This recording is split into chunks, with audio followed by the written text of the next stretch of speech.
Sinadya talaga ng China, no, yung aksidente noon sa Ayungin Shoal na meron kasing actual na video na kung bakit naputol yung daliri ng isang Philippine Navy SEAL. Navy SEAL yun, matinding elite forces ng armed forces sa naval forces yun. Pinutol yung daliri ng Coast Guard ng China. So may video na pinapakita. So ito ang ating bibigyan ng ating reaction video. So matindi to. Natin to, panoorin nyo at mag-comments din kayo. Okay? Kung bago ka pa lang sa aking channel, please like and subscribe na lang muna sa ating YouTube channel bago tayo mag-umpisa. Okay? And also, syempre, pakisubscribe din kay Good News Philippines. So, okay? So, sa kanyang video to na ating gagawa ng reaction. Okay, umpisa na natin sa ganun na mabolja ka na natin tong mga Chino na to. Mga idol at kabayan, breaking news! Ayon sa Ministro ng Depensa ng Pilipinas at kay Pangulong Marcos Jr., ang nangyari noong 17 ng Hunyo taong kasalukuyan sa Ayungin Shoal ay hindi misunderstanding o isang aksidente lamang. Ito ay isang agresibo at iligal na paggamit ng puwersa ng China. We see the latest. Oo nga naman. Kung titignan nyo mamaya yung video, napaka-agresibo naman talaga. Grabe, nakakaluha. Incident in Ayungin, not as a misunderstanding or an accident. We are not downplaying the incident. It was an aggressive and illegal use of force. Yes, tama, no? Tama talaga yung si Gibo, ng sekretary ng Department of National Defense, no? Talagang agresibo, no? Agresibong paraan ng mga Chino, no? Tingnan mo naman, naputol ang daliri ng ating Philippine Navy. Reiterate that we seek neither permission nor consent from anyone in performing our sworn duties in the West Philippine Sea. The President has reiterated that we will not publish schedules of any RORE.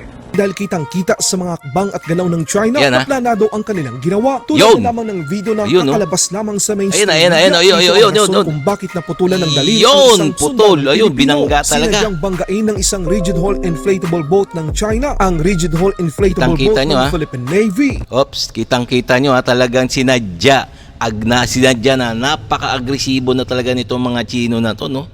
Kung nandyan lang talaga tayo, naku, pinagsasakal ko na yan, no? Grabe, binangga talaga, nandun yung Philippine Navy SEAL, na nakatayo. Tingnan nyo, ulitin natin. Hey, Yun, ayan na. Ayun, putol. Oo, sinadya talaga.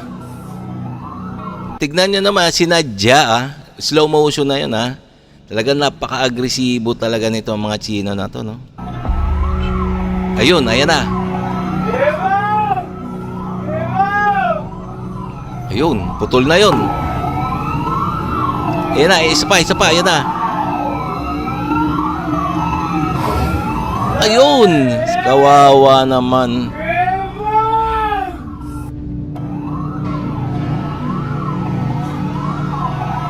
Ayun na yun.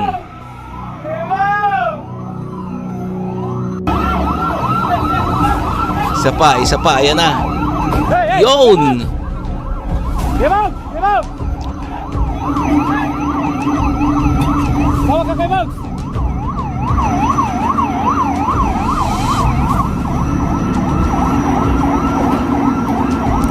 Ngayon, dito natin napatunayan. Tignan nyo naman, mga guys. Ilang beses na pinakita, slow motion pa, no?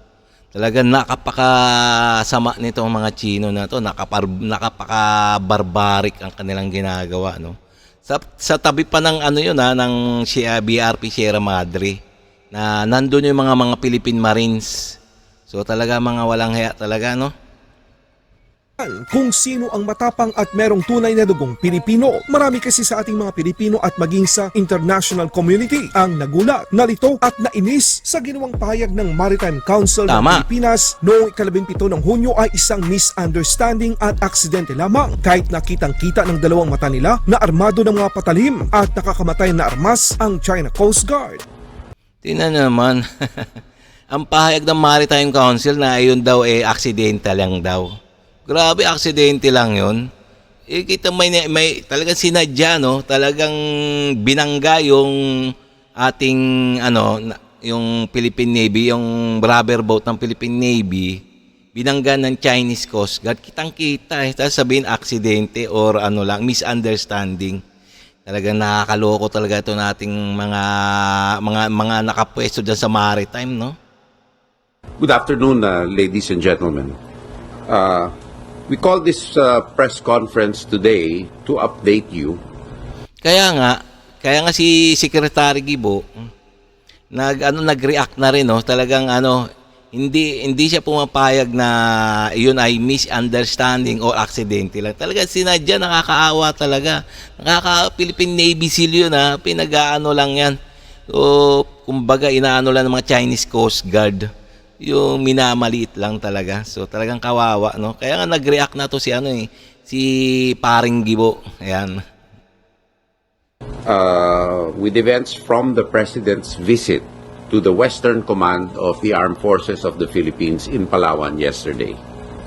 After his talk to the troops, more specifically also to the members of the WESCOM who conducted the RORE mission to Ayungin Shoal last June 17. The President gave his commitment and resolve to support our dedicated and courageous men and women in the armed forces in their fight to defend our territory. Yes, yun. As he mentioned in his speech yesterday, and I quote, "History itself can tell that we have never in the Philippines yielded to any foreign power. We owe to our forefathers the duty to keep the freedoms that they fought, bled, and died for, and that they presently enjoy. Kailanman ay hindi tayo magpapasupil at magpapaapi kahit sa kanino man." Tama, no? Tama yan. Talagang matindi to. Malupit to si Secretary ng DND, no? Ng Department of National Defense, si Gibo. Talagang may pusong malasakit sa ating bayan. We would also like to categorically state that our policy in the West Philippine Sea has not changed. As declared by the President in numerous instances, we will not give up an inch, not even a millimeter of our territory to any foreign power. Yes, kahit isang inch hindi talaga ibibigay kahit sinong mga dayuhan dyan ng ating teritoryo. Tama yan, no? We will continue to defend our territory and exercise sovereign rights thereon as we see fit. We reiterate that we seek neither permission nor consent from anyone in performing our sworn duties in the West Philippine Sea. Yes, yan. In this regard, we will continue our Yes. rotation and resupply missions on a regular basis. Tama yan. Continuous lang talaga. Kasi nga, pag hindi tayo nag-continue sa mga resupply mission sa ating mga nakapost sa WESP, mga military post, katulad ng BRP Sierra Madre, talagang ibig sabihin, naduduwag ang Pilipinas sa mga Tseko. Kaya dapat talaga, i-continuous lang. The welfare of our troops in the BRP Sierra Madre being a matter of utmost importance. The President has reiterated that we will not publish schedules of any RORE. Yun. Tama. Tama naman yan. Hindi dapat i-publish o ipaalam kung kailan ang RORE mission. Kasi parang military, yung mga ganyang bagay kasi mga military, na yan eh. kumbaga issue na yan eh. Hindi na kailangang i-public yung mga ganyan kung kailan i-schedule yung mga remission o pag susupply ng pagkain. Hindi na kailangan i-public, pang military ano na yan. Kumbaga sikreto na lang yan, no, siyempre. We see the latest incident in Ayungin not as a misunderstanding or an accident. It is a deliberate act of the Chinese officialdom to prevent us from completing our mission. After our visit to our troops in Palawan yesterday, where the President personally talked to the troops involved in the RORE, we have now come to the conclusion that it was not a misunderstanding or an accident. Kaya tingnan nyo na, sabi ni Secretary Digibo, yung nangyari sa Ayungin Shoal, itong last na na hindi raw talaga misunderstanding. So talagang naniniwala siya. Totoo naman kahit buong sambayan ng Pilipino, no, hindi yan misunderstanding. Talagang sinadya. We are not downplaying the incident. It was an aggressive and illegal use of force. Tama, illegal use of force. Tama talaga. Kitang-kita naman talaga sa video. We, however, continue to find peaceful solutions to this issue, as pointed out by the President, and I quote, "We are not in the business to instigate wars. The Philippines is a responsible state. We will continue to exercise our freedoms and rights in support of our national interest in accordance with international law," unquote. The President was inspired by the bravery and commitment of our soldiers in Westcom, and they can be assured of the entire support of the armed forces and this administration in carrying out their duties to protect our territorial integrity, sovereignty, and sovereign rights. Dapat lang talaga, no? Talagang dapat protektahan ng gobyerno ang ating mga sundalo. Thank you very much. Thank you. Thank you, Secretary Teodoro. We have room for questions, starting with Chona Yu, People's Journal. Sir, good afternoon. Hello? Ayan, no? Hello? Si Sekretaryo It's on. Anyo. During the meet and greet kahapon, what is the sentiment ng mga sundalo na nakamiting kahapon ni Pangulong Marcos sa Palawan? I can unequivocally state, masasabi ko na mataas ang moral ng ating mga sundalo. Sa harap nitong mga hamon na ito, lalo silang na-inspire at pag-iintigin nila ang pagpapatupad ng kanilang mga duties. At ang bisita ng ating Pangulo kahapon ay nagsemento ng kanilang moral. Nalaman ni Presidente ang totoong pangyayari, na-interview niya isa't isa, nalaman din niya ang kondisyon nila ngayon. Some have injuries na kahalubilo niya, hindi lamang yung na-injure kundi kanilang mga pamilya. At masasabi ko ulit na mataas ang moral ng ating mga kasunduluhan. In this regard, nagpapasalamat din ako sa mga kababayan natin na patuloy ang suporta sa ating Pangulo sa kanyang policies sa West Philippine Sea at sa ating kasunduluhan. I would like to take a special mention to acknowledge the various business groups like Finex, Management Association of the Philippines, and the like that issued statements of support, unequivocal support. And today I would like to thank the Association of Generals and Flag Officers for issuing a statement fully supporting the thrusts of this administration and praising, ginawa rin ng ating Pangulo ito, the professionalism and restraint in the face Yes, tama. of adversity, grave adversity by our troops. Yes. The President has said that he could not be prouder of each and every Yun, Filipino yun. soldier. And I Tama, think tama. all of us Filipinos share that sentiment. Talagang magaling si Secretary Gubo, no? Talagang talagang gusto niya talagang dumipensa laban sa mga Chino. Sir? Thank you, Secretary. And thank you, Chona. We move on to Alan Francisco, PTV4. Seryoso talaga si Secretary Gubo, no? Hindi katulad ng yung mga yung mga ini-interview na na sabi misunderstanding lang. Tumawa-tawa pa yung mukha hindi seryoso, no? Si Secretary Gubo, tingnan naman, talagang nakikita nyo sa pagmumukha niya na talagang seryoso siya, nalulungkot siya sa nangyari. Hi, Sec.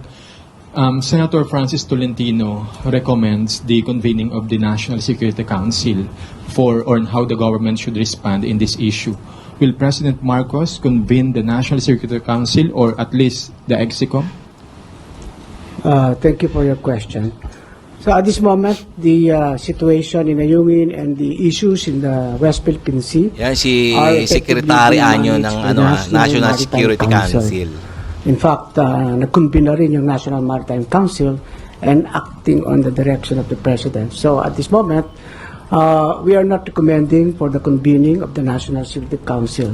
However, the President has the discretion to convene the full Council or the Executive Committee anytime. Okay, thank you, Secretary Anyo, Yes. and thank you, Alan. Next Magagaling, no? Magagaling silang sumagot, no? question is Alvin Baltasar, Radio Pilipinas. Please pass the mic. Secretary, good afternoon po. Would you like to comment on several bloggers' claim that the government is selling the Philippines to the United States and putting us in the brink of war? And such claim, Secretary, might emanate from several developments such as enhanced military and economic agreements, as well as political alignment. All right, let me quote the President first. We are not in the business to instigate wars. The Philippines is a responsible state. We will continue to exercise our freedoms and rights in support of our national interests in accordance with international law. Yun. Unquote. Now, Tama talaga. Matalino talaga si Secretary Gubo. Talagang siya. Alam niya yung ginagawa niya as a Department of National Defense. these allegations fall squarely within the narrative. Pumapasok ito sa naratibo ng China na ginagamit nila itong mga propaganda lines na ito upang hindi natin patatagin ang ating sariling depensa at bumigay tayo sa kanilang agresibong mga galaw sa West Philippine Sea. Salamat na lang sa ating mga kababayan na 95% sa kanila hindi naniniwala sa ganitong Yun, tama. mga propaganda at paratang. Yes. Sa kabila nito, lalong umiigting ang buong gobyerno sa ilalim ng ating Pangulo Yun. at ang sandatang lakas kung saan siya ay Commander-in-Chief na pagtibayin pa ang ating resolve na protektahan ang ating soberanya Yes. at ang ating sovereign rights sa West Philippine Sea. Yes. Tayo ay may karapatan dyan na pangalagaan ito para sa ating mga kababayan at walang propaganda ng kahit sino man na sinasabing binebenta natin ang ating mga sarili ay uubra dito dahil maliwanag itong mga galaw ng gobyerno na ito ay para sa Pilipino at para sa mga susunod na henerasyon. Yes. Kaya hindi ko alam Yes, tama talaga. Napakagaling talaga ni Secretary Gubo, no? kung saan galing ang mga taong nananakot na ganito. Mga idol at Okay, mga guys, no, signan nyo naman na sinabi na yung mga propaganda lang ng mga Chino, yung mga ganyan, yung mga agresibong galaw ng mga Chino, ginagawa nila yan para nga bumigay ang gobyerno ng Pilipinas sa mga Chino at iwanan na ang West Philippine Sea. Ganon ang gusto ng China, na gusto nila makuha yung West Philippines Sea na hindi nagkakaroon ng gera. Kaya ang ginagawa nila, agresibong mga gawain, pananakot, pagbabanta para nga makuha nila ng hindi nagkakagera. Kung matakot ka naman sa mga ganong mga galawan ng mga incheck, sigurado talong-talo talaga ang Pilipinas. Ganon ang nakikita ko. Pwede rin kayo mag-comments dyan na suggestion. Sa gano'n makita makita ng mga taong bayan kung ano mga saloobin ng mga netizens. So gano'n lang talaga 'yon, no. So talagang napaka makabayan to ni ni Secretary Gibo. So okay, no. So hanggang dito na lang tayo mga guys. Kung nagustuhan niyo yung mga ganitong mga reaction video na katulad nito, please like and subscribe na lang muna sa ating YouTube channel bago tayo magtapos. Okay? Para naman maikalat pa ni YouTube ang ating mga video sa marami pang mga Pilipino. Okay?